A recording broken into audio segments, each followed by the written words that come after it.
सरपंचों को, पंचों को यहाँ दरी बिछा के पीडीओ ब्लॉक में जहाँ लोगों के काम करने थे, काम की बजाय दरी बिछा के बैठना पड़ा। ऐसी नौबत आई, ऐसे हालात बने क्यों? सरकार चाहती क्या है? जो देश के लोकतंत्र की सबसे अहम और मजबूत इकाई पंचायत है, जिसका सीधे तौर पर लोगों से जुड़ाव है, हर एक सुख दुख, समस्या, काम, विकास जो सीधे तौर पर पंचायत से जुड़ा है, पंचायत के माध्यम से होता है, उस पंचायत को कमजोर करने की कवायद, कमजोर करने का षड्यंत्र सरकार रच क्यों रही है, ये सोचने की बात है। भारत के संविधान के प्रावधान, बल्कि मैं आप सबसे एक आग्रह करूंगा कि आप एक लड़ाई स्वायत्तता की लड़ रहे हैं, उसमें एक चीज और जोड़ लें। जितना मैंने कानून को पढ़ा, समझा और जाना, भारत के संविधान की 11वीं अनुसूची में 29 विषय ऐसे हैं जो पंचायतों के अधीन आने चाहिए। अभी आपको दिया कुछ नहीं। ज्यादातर आपके जो अधिकार हैं, जो सरपंचों के और पंचों के पास, पंचायतों के पास जाने चाहिए, उन 29 विषयों में से जो 11वीं अनुसूची में संविधान की दिए गए हैं, उनमें से आपको बहुत थोड़ा दिया गया। आप वो भी मांगे कि संविधान जो अधिकार पंचायत को देता है, जो संविधान में लिखे हैं 11वीं अनुसूची में, वो भी पंचायतों को दिए जाएंगे।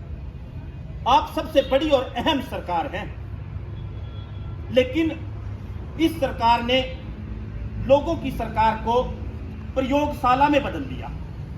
प्रयोगशाला क्या? हर एक एक्सपेरिमेंट जो लागू करना है उसको पंचायत पे थोप दो। सबसे पहले राइट टू रिकॉल की मैं बात करूं, कह दिया कि लोगों के हाथ में ताकत दे दी, सरपंच गलत करेगा वापस मिला लो। ये लोगों के हाथ में ताकत नहीं दी। देवेंद्र बबली का आप बयान सुने ध्यान से। वो गांव के एक सरपंच को जाके कहता है कि प्रोग्राम में नहीं आया, तू लाट साहब नहीं है, उसकी समस्या हो सकती है, कारण हो सकता है। वो कहता है प्रोग्राम में नहीं आया, मैं इसको वापस बुलाऊंगा। क्या ये सरपंचों को दबा के रखने के लिए, डरा के रखने के लिए इस कानून को बनाया था? क्या देवीलाल की ऐसी मंशा थी जिसका नाम लेकर यह कानून बनाया राइट टू रिकॉल का, कि जो चुने हुए लोग होंगे उनको डर दिखा के, उनको इसका भय दिखा के कि मैं वापस बुला लूंगा? अरे तेरे को वापस बुलाने की किसने ताकत दी? मैं तो बल्कि ये कहता हूं कि अगर हरियाणा विधानसभा पर राइट टू रिकॉल लागू होता तो ये सारे आजाद विधायक और सारे इसके दुष्यंत चौटाला जी, इनको लोग सबसे पहले वापस बुलाते। वहां एक बार लागू करके देखें हरियाणा विधानसभा में कि विधायक और सांसद को लोग वापस बुला लें, अगर उनके कहे अनुसार या उनके जो उनके साथ वादा किया, जो अपना एजेंडा दिया उसके अनुसार काम नहीं करते। लेकिन मामला केवल पंचायतों तक रखना है। ये सीधे तौर पर आपकी स्वायत्तता का मामला है और सरकार कहीं ना कहीं कमजोर करके आपको जो शक्तियां, अधिकार और स्वायत्तता मिली है कि आप मर्जी से लोगों के मुताबिक काम कर सके, उसको कमजोर कर रही है। आप सब यहां बैठे, लोकतंत्र में आपका हक और अधिकार है कि देश के संविधान में दिए अपने अधिकारों को आप मांग सकें। लेकिन हरियाणा की गूंगी बहरी सरकार, गठबंधन की ये सरकार, पहले तो इन्होंने 1 साल से ज्यादा समय तक पंचायतें भंग रखी, चुनाव नहीं कराए। विधानसभा की सीट खाली हो गई, चुनाव कराते रहे, और कहीं चुनाव हुए, वो सारे चुनाव होते रहे, लेकिन केवल पंचायतों को, क्योंकि इनको आईना सामने दिखना था और आपसे इनको सिर्फ एक शिकवा है कि अपना पालतू बनाना चाहते हैं सरपंचों को, कि उनकी कलम से, उनके इशारे से चले। लेकिन इनको समझ होनी चाहिए ये हरियाणा है, और हरियाणा में सरपंची की चौधर लेना कोई छोटी बात नहीं। आप विधायक बन सकते हो, सांसद बन सकते हो, लेकिन ऐसे उदाहरण हैं कि सांसद और विधायक भी जब सरपंची में गए तो मुंह दिखा के आए। कारण क्या है? सीधे तौर पर लोगों से जुड़ना, सीधे तौर पर आपका रिपोर्ट कार्ड लोग आपके मुंह पे दे देते हैं कि सरपंच साहब ये गली नहीं बनवाई। एमएलए विधायक महीने 6 महीने में गांव में गेड़ा मारने आएगा, या उसके लिए पंचकुला चंडीगढ़ जाना पड़ेगा, या जलसा होगा, 20-50 लोग आगे खड़े होंगे ताकि आम लोग वहां तक पहुंच ना पाए।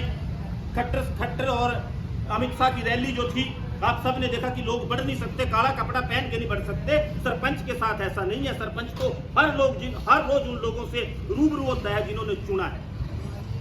वो व्यक्ति ना भ्रष्टाचार कर सकता है और ना जवाबदेही से भाग सकता है, लेकिन सरकार ना जवाबदेही तय करना चाहती है और ना ही सरपंचों को और पंचायतों को मजबूत करना चाहती है, बल्कि और कमजोर करके अपने नीचे दबा के रखना चाहती है, और कहीं ना कहीं उसका इस्तेमाल राजनीतिक लाभ के लिए लोग करते रहे। आपने सार्वजनिक कर दिया, इंटरनेट पे डाल दिया रिपोर्ट कार्ड, कितने पैसे मिले, कहां लगे, तो उसकी जरूरत क्या रह गई? ये स्वायत्तता की लड़ाई है और हम आपकी इस लड़ाई का समर्थन करते हैं, एक बात कहकर कि हरियाणा की गठबंधन सरकार हो या केंद्र की भाजपा सरकार हो, इन लोगों की लोकतांत्रिक व्यवस्थाओं में और लोकतंत्र में आस्था नहीं है। और सबसे पहला और सबसे मजबूत सबूत इस बात का कि इनकी लोकतंत्र में आस्था नहीं है, पंचायतों के साथ, पंचायतों की व्यवस्था के साथ छेड़खानी करने का है और छेड़खानी करने के माध्यम से उसको कमजोर करने का है। अगर वास्तव में शक्तियों का विकेंद्रीकरण ये चाहते हैं, पंचायतों को, लोकतंत्र की इस इकाई को मजबूत करना चाहते हैं, तो आपको और ज्यादा ताकतें देनी चाहिए थी। जो संविधान के पन्नों में दर्ज है वो ताकतें सारी पंचायतों को देनी चाहिए थी, ताकि और बेहतर हरियाणा प्रदेश की व्यवस्था बन सके। सरपंच और आप, हम सब मिलकर कह सकते थे कि सरकार ने तो कमाल कर दिया, पंचायत को स्वायत्तता कितने, अधिकार कितने और कितना बेहतर हरियाणा प्रदेश बना। लेकिन बेहतरी का इनका उद्देश्य नहीं है, किसी न किसी तरीके से उलझा के, लड़ा के, कमजोर करके, लोगों को बांटकर कुर्सी हासिल करके रखनी है।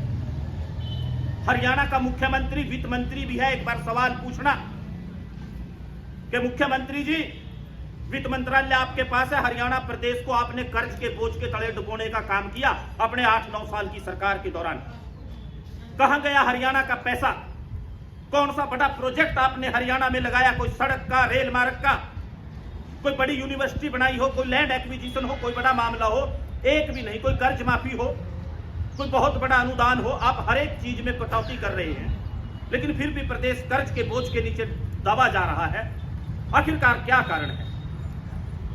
आप सबको बहुत धन्यवाद कि आपने ये आवाज उठाई और इस गूंगी, बैरी, अंधी हो चुकी, गंधारी बन चुकी सरकार को आईना दिखाने का काम किया कि गांव के सरपंच, गांव की चौधर और इस प्रदेश की और इस देश की संस्कृति में पंच परमेश्वर आपके इन तुगलकशाही फरमानों से खुशी नहीं है, इनका विरोध करते हैं। विरोध करने के लिए ताकत चाहिए, हौसला चाहिए, और वो हौसला और ताकत आपने दिखाई, उसके लिए आप सब बधाई के पात्र हैं। आप सबका धन्यवाद। हर एक मोर्चे पर जहां आपको जरूरत महसूस हो, हम आपको आपके साथ खड़े मिलेंगे। आपकी इस लड़ाई में पहली कतार में आप सबका धन्यवाद। आपने अपने मंच से विचार रखने का समय दिया। धन्यवाद।